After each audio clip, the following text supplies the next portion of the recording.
Hi everyone, I'm Steve. I'm here with David Wright. How you doing, David? Doing great, Steve. Thanks. All right, so we're going to talk about intuitive eating, going with your body, going with your when you're hungry and so on. Now that could be really bad Yeah, if you do absolutely. it wrong, or it could work if you do it right. So before we get into that, if you guys are interested in our weight loss program, use the QR code on the screen or the link in the description. And if you want to hear more interviews with nutritionists, doctors, personal trainers, subscribe to the channel. Okay, so intuitive eating, I've heard a lot lately about calories. There's no need to count calories. And you know what? In most cases, for most people in their general health, that's probably true. I mean, who counts their calories and their macros and everything? People like you that are competing and people like me who I'm in the profession. Um, but I was listening to a video this morning about a guy who's lean, 48 years old, and eats about 3,000, 3,500 calories a day is where he's estimating, but he doesn't count them. But he eats really healthy. Mhm. So if you're just, first of all, why don't you get into what the philosophy of this is? Yeah, so I mean, really, the basic principles of intuitive eating are pretty simple and straightforward.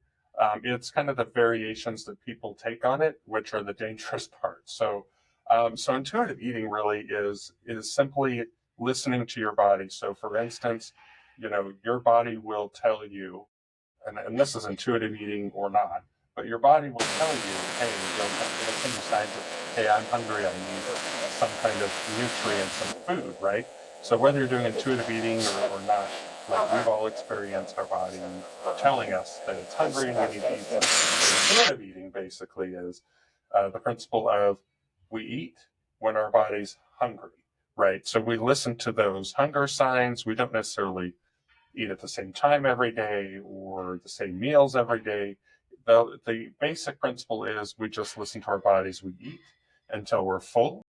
And when I say full, that's one of the things I'll get into in a minute. But basically, when I say full, just basically we're eating until our body no longer gives us that indication that it's hungry. We stop eating and then we don't eat again until our body again gives us that sign. So it's really listening to what your body is telling you, whether it's hungry or whether it's not hungry, and then eating accordingly. So it's very basic at that level. Where it tends to get a lot more complicated and not very helpful is when, we take it to kind of an extreme side of, okay, my body says I'm hungry. So then I'm going to go and stuff myself full of, processed foods. Because in general, a lot of the processed foods, you could eat a lot more, sending all sorts of cool signals to your brain about how great it is and the taste is wonderful and all these things. Before you know it, you're overstuffed and full and then not feeling well, right? So then if we think, well, we're intuitive eating, I'm just going to eat till my body tells me to stop. You're going to eat a lot more calories with that processed food in a short period of time than you would with, whole foods the same way. So basically, there's two ways to take it. I'm going to stuff myself full until my body screams at me to stop because it's being intuitive, or I'm eating whole foods that are going to fill me up faster and for longer periods of time, keep my body completely satisfied. It's much, much lower calories, much better for you, better macros, all those things. Those are the two, those are the two sides. So when we talk about intuitive eating, there's a lot out there today about how good it is or how terrible it is. But in reality, it's not the theory of intuitive eating that's good or bad. It's how we do it is what, Yeah, is the thing. you just nailed it. How we do it. Because if you're eating the wrong foods, it's a disaster. Yeah. So if whatever you're doing, however you're eating, whatever your lifestyle is as far as your nutrition, you got to get your protein up. Most people got to get their protein up. They're not eating enough protein. They got to nail that first. And then fill in the rest with healthy fats and carbohydrates. Now go ahead and eat intuitively. But if you're eating a box of crackers, you're asking for it because it's going to give your body and your brain all the wrong signals. Um, and then you're going to be eating the wrong things and you're going to be eating too much, way too many calories, and it's absolutely not going to work. So the key here is to eat whole foods and get your protein up, which I kind of sound like a record repeating myself with that stuff now, but that's how you do it. And if you do it, if you're a man, I think your body fat's going to settle somewhere between 13 and 18%, maybe 12 and 18%. And you don't have to count your calories. And that's going to be where your body wants to settle. And that's a healthy range. So what you eat is everything. You can't do intuitive eating Twinkies. Right. And Steve, I would add to that, as we talk about what you eat is everything, one of the things that people have to understand is, and I kind of touched on it a little bit, which is when we eat these processed foods, Twinkies is a great example. It's one of the worst things you could probably eat, but um, we eat these things and it sends those signals to our brain that, hey, we still need more of that. Hey, we want more of that. So we kind of get off that track, you know, really wreck off the track of intuitive eating when we eat those foods because it's no longer intuitive anymore. Your brain is being kind of hijacked in a way with some of these chemicals that are meant to stimulate that. Hey, your brain is saying, hey, you need more of this stuff. So you're no longer intuitive eating. It's not your body telling you, hey, you need to eat more of these Twinkies or this box of cereal or whatever it is you're eating that's processed. It's what's in those foods that's, the companies want you to eat more. And we've done videos and stuff like that. But so when we talk about intuitive eating, your body's no longer being intuitive anymore. It's being essentially coerced to want to eat more. So that's where we intake so many more calories. And the other part of it is maybe we don't overstuff ourselves, but the stuff that we're eating, we get it in, it's super high calorie. And guess what? In a short period of time, we're wanting to eat more because we're not full. Why? We didn't get any nutrients out of what we just ate. So our body's like, okay, I just processed all this stuff and wait, there's nothing here. So wait, we need more food. So then we're shoveling in more food more often. So then there's that really, really big calorie surplus. And even without counting the calories, I mean, it's going to be out of control. So that's where it's really important if you're going to do something like intuitive eating. I use the word discipline a lot because you have to know what you're eating and eat, healthy foods and not processed foods. Because if you eat processed foods, and try to intuitively eat, it's not going to work. I can just tell you that right up front because it's not supposed to work. That's not how those foods are created and manufactured and all of those. If it was, they sell a lot less food.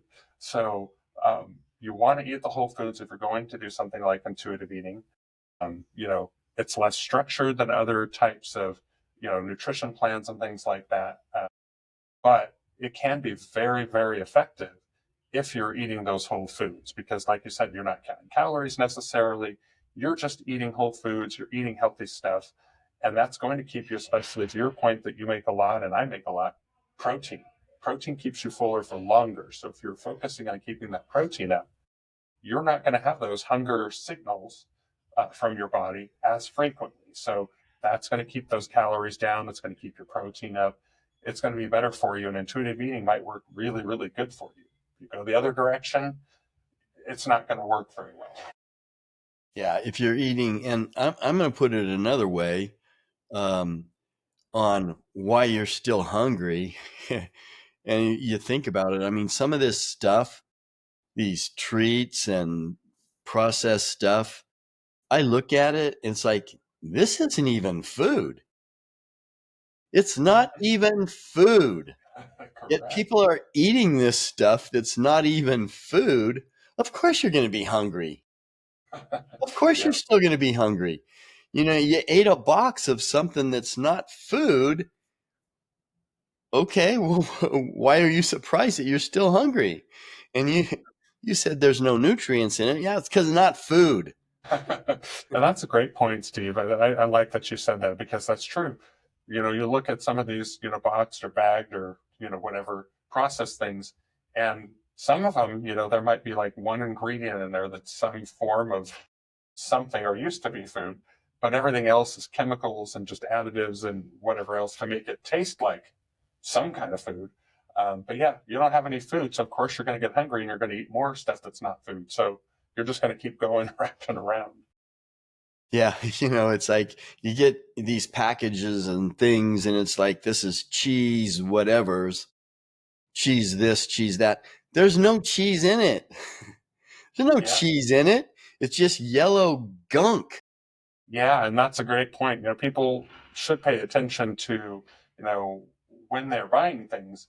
It's very intentional that, like, for instance, there's American cheese, which is my least favorite thing It's not probably food. That anywhere. is not food. That's not cheese. Right. And even though they put the little glass of milk on the front to make it, you think it's unhealthy, you look at it and it's cheese product or cheese food because they can't call it cheese because it's not actually aged milk in the process. It's manufactured garbage. And so just because it's with all of the other cheeses does not mean it's actual cheese. So when people look at stuff like that, you just read the label because, at least in some instances, the labeling requirements will say you can't call it cheese. You can call it cheese, whatever else, like Velveeta on the shelf, right? Go get that. That's not real cheese. It's on a shelf, but it's That's cheese not food product, either. right? And so it's like you have to just look at what you're buying, and most of the time there will be a descriptor on there. It's like, why would I have to say cheese food if it's cheese? What's cheese product? Well, who the heck knows? Go buy real cheese or stuff like that. So there's things that are just not food, and when we're eating so much of that, that's where the hunger comes from, the weight piles on, but also that's where probably a whole nother video could come from with a host of other health problems that come along with eating this, franken food, as some people call it, because it's just not food and it's just full of chemicals. So, got to watch what we're buying and then watch what we're putting in our mouth.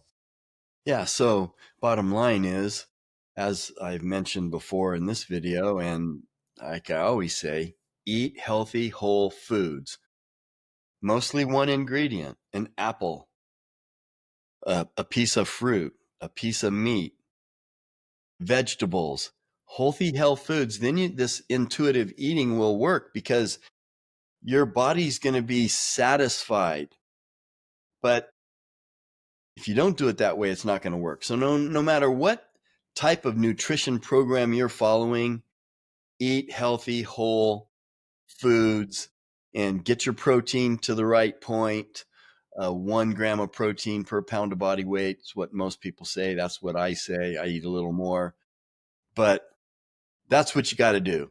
So, David, you're getting ready for a competition. If people want to follow you on social media, how do they do that? So they can follow me on Instagram at DavidWright_fitness. That's where all my fitness journey stuff from kind of beginning through now. So many years worth of that and kind of what I'm doing. And then at Right Fitness Training for the personal training side of things. All right, David, thanks for being here, and we'll see you next time. Thanks, Steve.